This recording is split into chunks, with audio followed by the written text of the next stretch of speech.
For more than 20 years, CTV has captured the moments that matter in our community. From our studios in St. Clair, you're watching Focus with Paul Dingeman. Welcome to another edition of the Focus program. My name is Paul Dingeman. Glad you are along. We've got a really interesting show for you today. Got some visitors from Marine City. We're going to talk about theater and about plays and about stuff like that. Then Georgia Phelan will be joining us talking about a potato chili dinner. Ooh, so that sounds like a good show. Let's begin with friend by the name of Kathy Verton. Hello, Who Paul. brought along a bodyguard by the name of Aaron Smith. Nice to see you both. Kathy, lots going on. Yes. Some exciting Yes, things that are really exciting. You've been here over the years where you've always had good stuff, but this is really big. Talk to me. It is. It's really a pivotal time for the theater. We went through, Tom and I launching it way back in 2013 Right. as a wonder if this will work, and Aaron and Brittany, it was really the, four of us kind of going, okay, let's see if this works. And then in 2015, Aaron joined us full time and started the Performing Arts Academy along Right. with our usual productions of plays and musicals. And at that time, we thought, if we really want this to live and serve the community, we need to put it into a nonprofit, establish a board, and really grow this as a legitimate cultural arts organization. So we did that, and it just kept thriving and growing. And pretty much Aaron and Brittany have taken over the day-to-day management of the operations, and they're doing a great job with it, which has given us an opportunity as a board to assess what's next. And we took a road trip to Stratford with quite a few of the people who are really engaged in the community and in economic development and growing the community.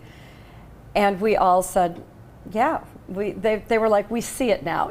I've been saying this could be Stratford. You said that for a long time. And there's, people saw it. And we thought the next logical move was, how do we take it, up the river and just keep moving and developing the arts along the river? And so St. Clair was where we had intended to do that, to have another venue. And some people are saying, oh, you're leaving Marine City. We're not leaving Marine City. No. We're just adding another venue in St. Clair so that we can keep doing what we've been doing, which is, have a show in the Snug, have a show at Riverbank. Well, we're outgrowing our Snug, to be honest. Right. It's a great space to train kids, but we're outgrowing it. So right. to do smaller productions at Riverbank and then be able to have a larger venue to mount the larger productions, especially those big musicals that take up so much space, we looked at the plaza, and the plaza owners have agreed to sell a parcel. The opposite parcel of the cinema that's sitting there, and a lot of people are like, why did you buy that? Well, he doesn't want to sell it. Right. So we can't wait for that. But at the corner of J and 3rd, we've reached an agreement with the plaza to purchase a parcel there and erect a 1,200 square foot facility with 350 seats, which gives us the avenue for growth that Wow. the organization really needs. If Sam will throw up that picture, we'll talk about it. This is the artist drawing, the conceptual drawing of Yes. what the building is going to be at 3rd and J, and it will be a 350 seat. Yes, That's roughly, pretty large. Roughly, Yeah. we'll see. But that's what we're targeting. And the Moores, Franklin and Nancy Moore, while Franklin was still alive, were really big supporters. They saw the vision. Yeah. And they knew that this type of having performing arts in a community would really help the community. They were very passionate about Stratford and helping Stratford, so they did a $1 million challenge grant at that time. When we came up with this idea, we approached Nancy Moore and she said, this is the solution. Having it right in downtown St. Clair is ideal. So she put that challenge grant up. That has been met. Wonderful. So we're at $2 million raised. We estimate about $3 million to finish the project. And we are in heavy fundraising mode right now. We've asked for individual donors, and we've received quite a bit of support. We're very happy about that. And now we're approaching various corporations and businesses in the community and asking if they would be inclined to donate and help make this a reality. Well, it's a community project. It is. It really is. And it's a community theater, basically. You go way back to Little Theater, being president of the St. Clair Theater Guild Yep. a long time ago. Yep. So you know what the need is, and this is certainly what's going to help fill it. And as we talk to businesses, they do say that having cultural offerings in a community, while the arts do not pay for themselves typically, they just don't. Right. It's never going to be a big profit center. Right. We know that, but they give back to the community and the economic impact that they provide. And we've had businesses say this really helps to attract talent to Correct. the area and to attract people to the area. People want, if they want their children involved in theater and to be able to round out their education, they want to live in areas that offer this. So it really is an economic driver, and if you look at what it's done for Stratford and just you see what's happened to those communities and how much investment takes place Frank after. and Nancy Moore spent so many hundreds and hundreds of hours at Stratford, and they saw the benefits of it, and he saw it as a businessman that what potential it had. Yep. So that was not surprising that they would want to support you. And there's their son, Frank. Yeah. Frank Jr. He serves on our board, Oh, does he? Good. and he's really excited about this. He doesn't live in the community No, any longer, no. but this was home. So he's very excited and he has been very helpful Good. in helping us connect with the right people to raise So funds. if I'm a corporation or if I'm an individual, how do I get a hold of you? How do I write a big check or a small check? Well, they can always call me directly. No, we really are very appreciative of this interest. So if they go to our website, riverbanktheater.com, or call the box office, we will return the call, talk to them directly, because there's a number of different ways to donate. Some have done a lump sum up front. Some have said, I'd like to give you an annual gift over 3 to 5 years. Okay, yeah. So, and that's fine, that's great. It's a great way to do it. A lot of people, even with their IRAs, they have to disperse a certain amount every year out of their IRA. So they've pledged it to us over a 5-year period, which is great because we can borrow against that. And you said it's a nonprofit, so it's a tax deductible It is. donation. It's fully tax deductible. The Community Foundation is managing the capital fund for us, so they can also call the Community Foundation Okay, of St. Clair good. County and make donations that way. Good. If they go to our website, riverbanktheater.com, there's a link directly to the Community Foundation where they can fill out the form and designate how much they'd like to give. We are, you can see there that we want to do some recognition inside the new venue for those who donated. So we've got that set up, and they're keeping track of all those numbers for us. And they're doing that, a plug for the Community Foundation. They do so much for Yeah. the community, and they're helping us out by doing this, and we really appreciate that. Okay. How soon do you forecast movement in the parking lot? Well, what we're trying to do is, we've got the $2 million raised. I'd like to get at least another $250,000 raised and then break ground. Okay. So we're really pushing hard right now to do that, because if we can get a shovel in the ground yet this year, there's still, I know people think winter's coming, but winter really doesn't hit us hard until about January, February. Correct. So there's still some time right now to get some groundwork done. Right. And some, heavy engineering done as well. So we'd like to be able to push it and make it happen this year. So are we looking at the back of the building or the front of the building here? Oh, it's the side. You see those awnings there? Yeah. That would be entrances Okay. to the building, and they would be facing inside the parking lot. Okay.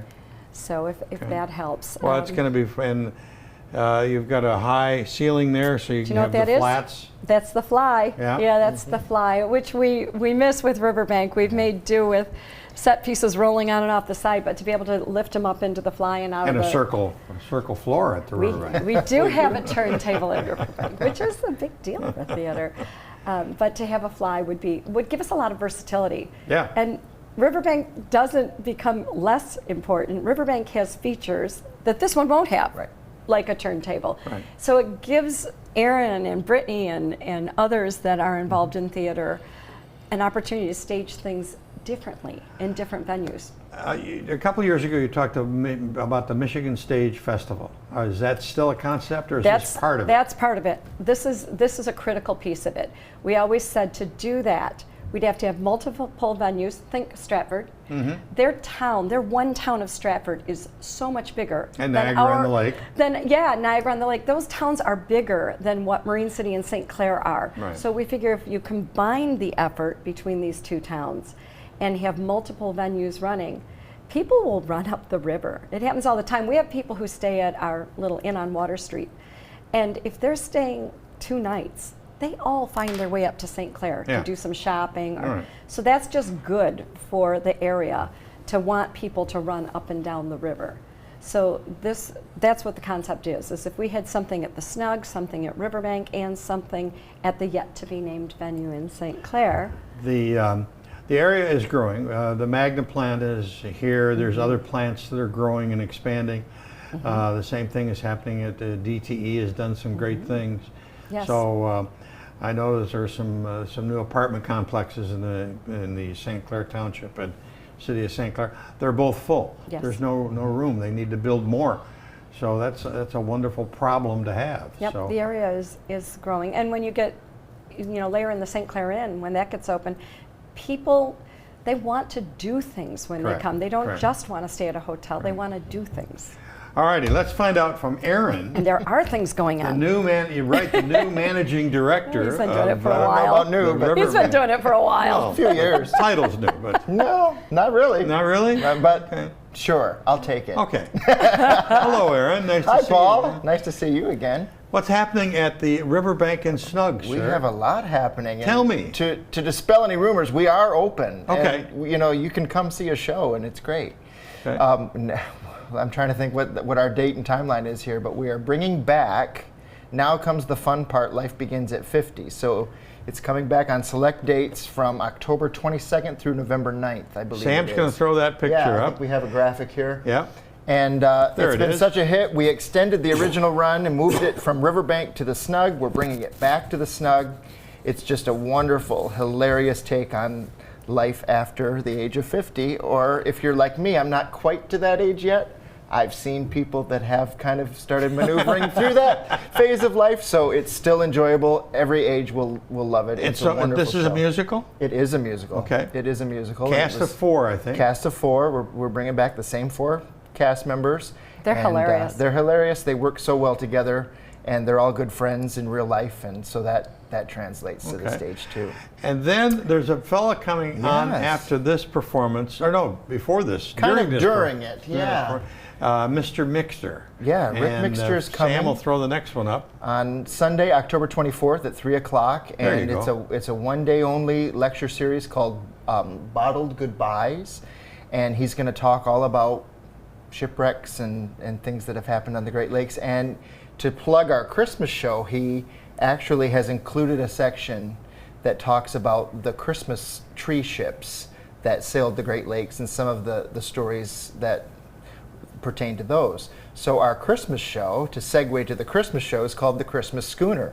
And it is a beautiful show based on the true story of the Christmas tree ships. There it They is. used to bring trees from the Upper Peninsula down to Chicago and other various cities along the Great Lakes that didn't have trees. So we trees are everywhere now. We don't Right. think of not having a Christmas tree, and yet there was a time in the 1800s that people couldn't get trees. So This is a musical too? it is a musical. It says right there. Yes. If I knew how to read, it would probably help. A new musical. It's part of that aging thing. Right. It's a beautiful show. I'm directing this show. My mother-in-law, Colleen Everett, is music directing. Yeah. And we're very excited to be bringing that to our stage. It was supposed to happen in 2020, and it's happening now. Well, historically, you've had wonderful plays at Christmas time and variety of stuff. They had some groups from Mount Denham, Mount Clements area that came up in a couple of years, and Yes, those shows were yes. great. So it's always a great season for you. It is. Yeah. And this show, while it might not be, a popular title, it's not Santa Claus, it's not anything Right. like that. Every age will like it. There's something for everybody. It's got the most beautiful music that has been written recently, in my opinion, for a new musical. Good. So, and to talk about tickets, anybody that has tickets from last year, there's still a lot of random tickets out there. Please call the box office, exchange your tickets. We would strongly encourage Really? you. Yes, we're Wonderful. exchanging our tickets. We would like to offer that as a service. So if you have tickets and like to use them, please give us a call. if Okay. you'd like to get I new never even tickets, thought of that. go to our website, riverbanktheater.com, or call the box office. Okay. So, Well, just a lot going on for the wonderful people from Riverbank and the Yeah. Snug. And the big thing is that there's an opportunity to be part of it. There is. And you know, I do have to say that because of COVID, I think what's happened is you get out of the habit Yeah. of going out anywhere, Yeah, right. actually, because you got so used to being home and the world became, you know, people and their television and their electronics, that I just don't think it's top of mind to say, I wonder what's on stage. I wonder what's on stage at Riverbank. So we have to kind of get that habit back and Yeah. get people re-engaged in just the process. I mean, I find myself not asking those questions anymore because I haven't been doing it. Right. No, it's So- absolutely true. Yeah, so we're just trying to get here with you and get the word out and jumpstart it. Aaron, thanks for coming. thanks for having me. Appreciate it. Kathy Burton, one of Thank the you. members of the board of the nonprofit organization. They're phasing me out. No, never. Okay, well, thanks for coming in. We'll have you back, talk about the rest of the fall and Okay. see how the funding raising is coming along, and Thank you. can't wait for the shovel to go in the ground. I know. Coming up next is Georgia Phelan, and she can talk to us about a warm fall meal that you can get in Marine City real soon. Talk to you then.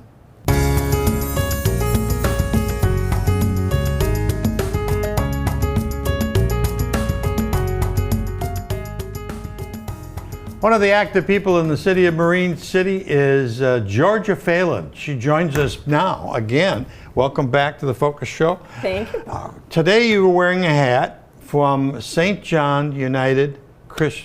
United Church of Christ. I'll get it right. You can just mix them up there. That's okay. To mix them up, right? Yeah. But you're here to talk about a recipe that you got from your mother. And we turn that into a church dinner. A church dinner. A church dinner. Oh my God! This will be our third chili potato dinner, and yeah, it's Mom's recipe. Well, what is the recipe? What's the? Well, what it is everybody's familiar with chili, so this is my mom's version of chili. But she used to want to pump that up to make it filling, to make a meal out of it. There's 6 in my family, and whoever we brought home with us for dinner. So she would do potatoes and mash up the potatoes, and then you'd put the chili on top of that. And Oh my God! a really hearty meal. We would eat it all year long, but in the fall, for a fall church dinner, I thought, well, a little different than what other people are doing, Yeah. and something that we can do in our kitchen there and provide a dinner. So many churches, and you, St. John's used to do a sauerkraut. Oh, we did sauerkraut for years and years, and actually it was before my time there. By the time I got there, they weren't doing it anymore, but for years, St. John's was known for their sauerkraut. They made and sold sauerkraut, but they also had a dinner, and they even provided sauerkraut to a church in another community for their sauerkraut dinner. Wow, the sauerkraut has a special odor to it. Oh gosh, yes. You could always tell when it was sauerkraut time and they were making sauerkraut at church. But this church, St. John's, dates back to 1900 in Marine Okay. City. And the sauerkraut, I realized after I got familiar with the history, this church was very German. When it was built in 1900 in our old building that we had over on West Boulevard, that part of Marine City was very German. It was German speaking. In that church, when it was founded in 1900, it was all German speaking for a number of years. Oh my God! And then I think in 1920s is when they started introducing English language. And then I think 10 or so years, by 1940, I think it was all English. But it was a German-speaking area of Marine City, and the congregation there spoke German and sauerkraut. How long have you been in the current facility? Oh gosh, about 5 years, I Yeah, want I to say, thought maybe you'd 6 been- years, something like that. Time flies, you know, Yeah. but yes, maybe 6. And yeah, it's worked out great for us because it's all on one floor. It's handicap accessible. Our old church, charming as it was, built in 1900, was all stairs. Stairs to get in, stairs to get out, stairs Yeah. to get to the restroom, stairs Yeah. to get to the kitchen and the community room. All stairs. So it just wasn't suiting our needs. And so when this church became available, St. Mark's Episcopal Church merged with St. Clair and Correct. Marysville Episcopal churches, and they're all in St. Clair now. Right. So this building was available, and we had an endowment from a congregational member wonderful. that allowed us to purchase this handicap accessible building. So it's been wonderful. How many people do you expect to come to the? Well, we've had the first chili 2 potato? years have been interesting. We've had a little over 100 both years.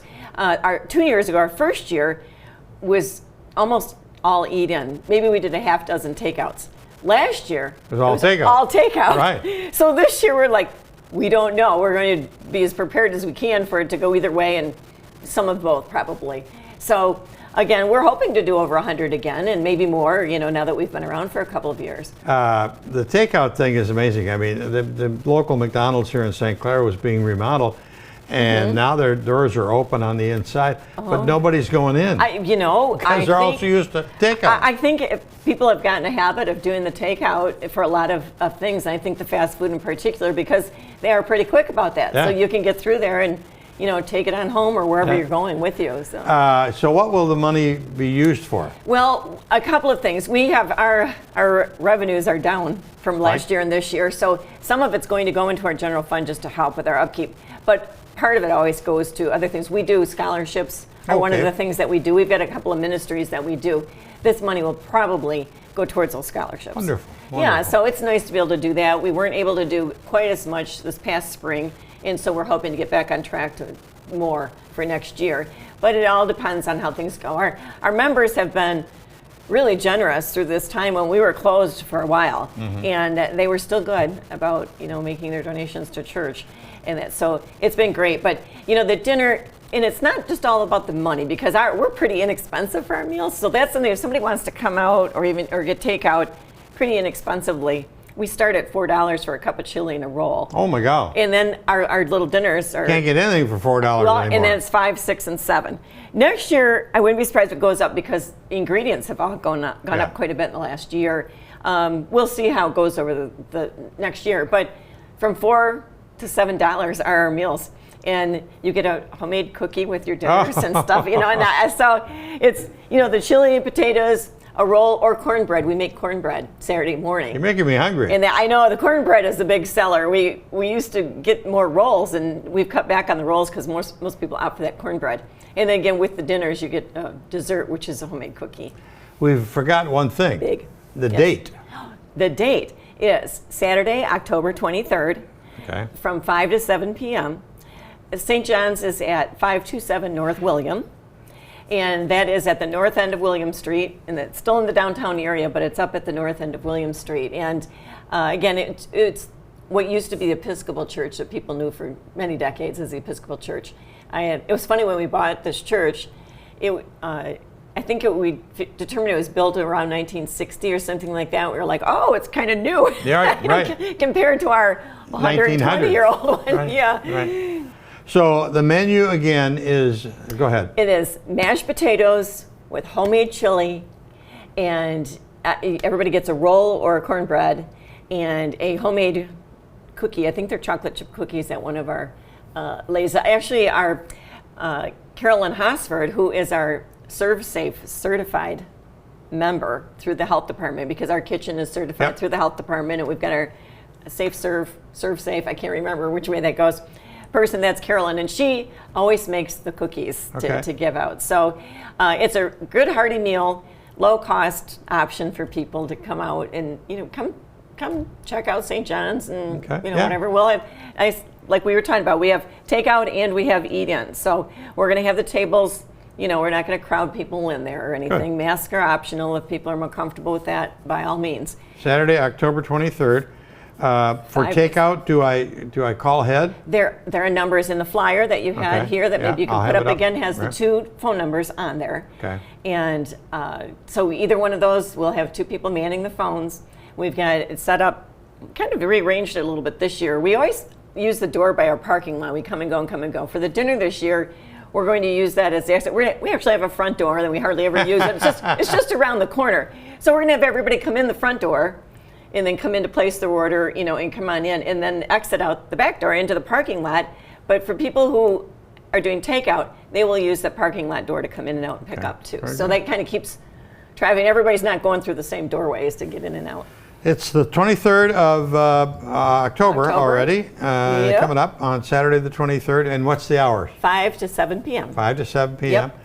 Great meal, and it's Georgia Phelan's mom's That's recipe. Mom. Iva Geyer's chili, and if it's not spicy enough for you, we'll have extra there. I have to order it up. We'll have sour cream and shredded cheese and all the good fixing on it too. Are they ever going to go back to sauerkraut? I don't think so. It's a lot of work. I think the folks that used to do the sauerkraut just got sauerkrauted out. It Right. is a lot of work, and they made it in huge quantities, and that. So I think that's, I said, it wasn't happening anymore. So we thought, well, you know what? Time to move on. Time to move on. Let's find the next thing to Find do. the next recipe. Yep. All righty, it's your invitation, and if you're hungry, make sure you get down there on Saturday, October the 23rd to St. John's and enjoy some of that wonderful potato chili supper. That's right. I think I got it. That's about it for this edition of the Focus program. Thanks very much for tuning in. Till next time, from Georgia and I, have a good day. Thanks.